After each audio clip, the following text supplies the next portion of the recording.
Hey guys, welcome back to another Dragonheir Silent Gods video. Today it is time for the 6th and final one of the Continental bosses that I'm going to be showcasing. Before I get into that though, I do just want to say a huge thank you to Dragonheir Silent Gods for sponsoring this video. If you are interested in giving the game a go, please do click the link in my description or the pinned comment and get involved today. So I've saved the best or the hardest boss for last, so we've got the fire boss here. And it is a boss that we are all familiar with once you kind of look at the skills and realise what it is we're fighting. So as you can see, it's a big flaming dragon. However, it's the Tempest Domain boss with a few little tweaks. So first of all, I'm going to run through the skills. I will warn you, it doesn't seem crazy on paper, but it is the hardest fight to get high damage on for sure. Unless you're lucky and have legendaries like Rook, for example. It's going to be very difficult to get those high numbers, especially at the start of the event. So first of all, the passive skill for each stack of buff the monster has increases the damage dealt by 10%. Then we've got the normal passives where immune to all control effects, and of course the stacking damage every time the ultimate skill is used.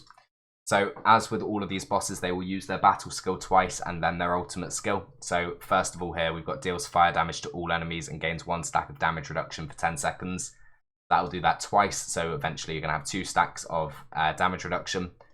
Then next up we've got the ultimate skill. So it soars to the sky and calls young dragons for assistance. After 15 seconds it returns to deal fire damage to all enemies and sacrifices the young dragons.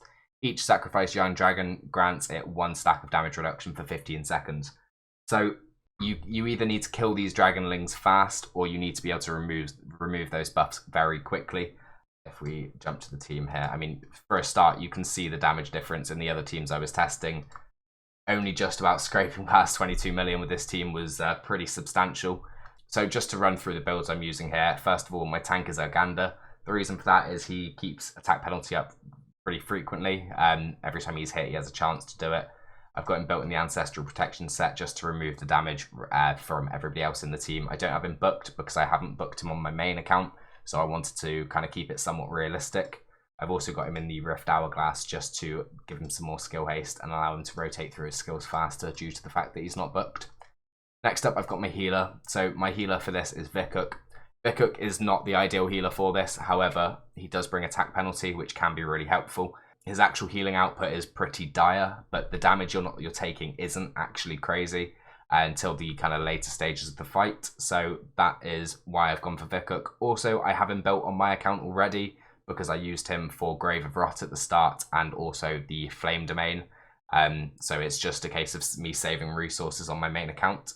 In terms of builds, I've got him in a Mona Lisa set just to heal everybody, or heal the ally with the currently lowest HP by 15% of their max HP whenever using an ultimate skill, just to increase the effectiveness of his ultimate. He's also wearing the Moonlight Mantle to increase his healing further.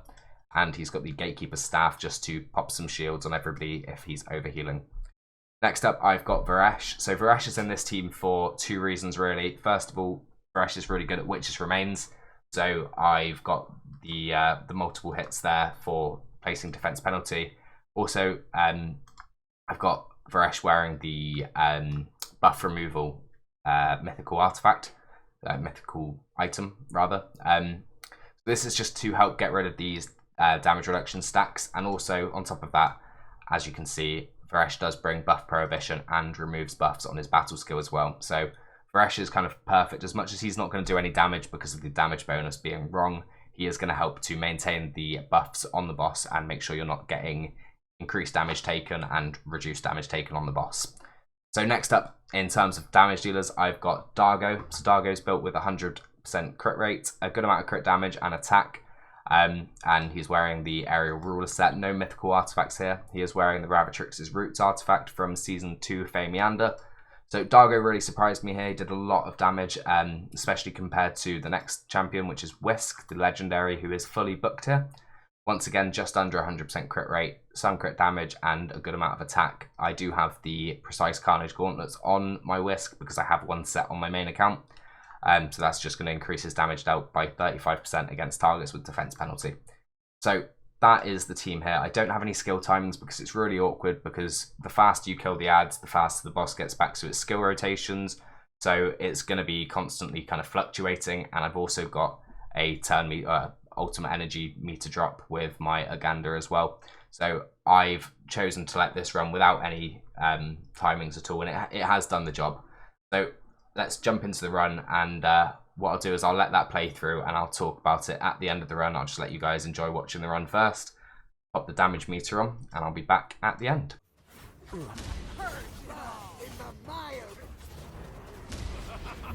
Face your fear!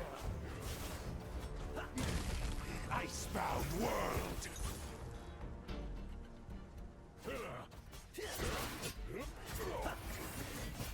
The sins have run out. Rise in the mire of pain! Face your fear! Icebound world! The sands have run out. Purge now in the mire! Face your fear! Icebound world! The sands have run out.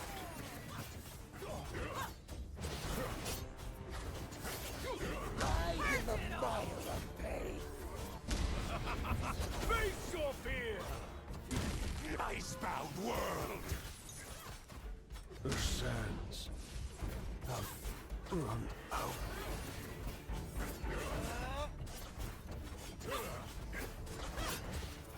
Purge now in the mire!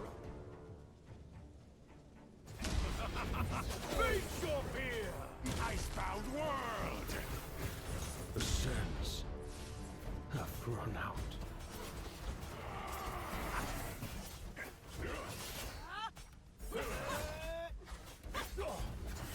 Rise in the mire of pain! Face your fear! The sands. And there we go. As you can see, this team literally scraped the damage requirement for 22 million. If you've got somebody like Rook, you'll be able to blast way past that. Rook is obviously insane for damage. But, I mean, it did the job. That's the main thing. It's probably the team I'm going to use this season because I don't really have any better options. I've tried poison teams, but you can't actually sustain a large amount of poisons because the dragon flies away. And then all your poison stacks reset. I've tried a Sigrid team, but it just doesn't do enough damage. It does damage to the dragonlings, but then when the dragon's back, you've got no damage because you've got no ultimate, and it's just, it really doesn't have the potential. I think it might have the potential to do maybe around 22 million, but it doesn't have the potential to do crazy damage, unlike Rook. This team, it's kind of something I wanted to try because I'd like to find a use for the corrosion heroes I've got. So if you were similar to me, you've pulled the epic corrosions and maybe one of the legendaries, whether that be Whisk or Sacradia, it shows that you can still hit that damage requirement with a team like that. As I said, in terms of the healers, Vikuk is really not the best option. You'd be better off with something like Hexandra, but I don't have a Hexandra leveled, so I figured I'd just use Vikuk, and it did the job. So yeah, that is all for this video. Just once again, obviously a huge thank you to Dragonheir Silent Gods for sponsoring this video. If you are interested in giving the game a go, please do click the link in my description or the pinned comment and get involved today. And please do let me know who you're using for this boss in the comments when it goes live. I'd love to see some different teams that are able to hit over 22 million. I've not had unlimited time to test, so I've just tested things that I can personally use. But I'd love to see what everyone else is doing as well and how they're getting on.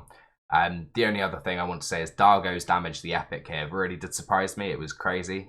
Compared to a fully booked legendary, it's only just lower than that. So yeah, really impressed by that hero.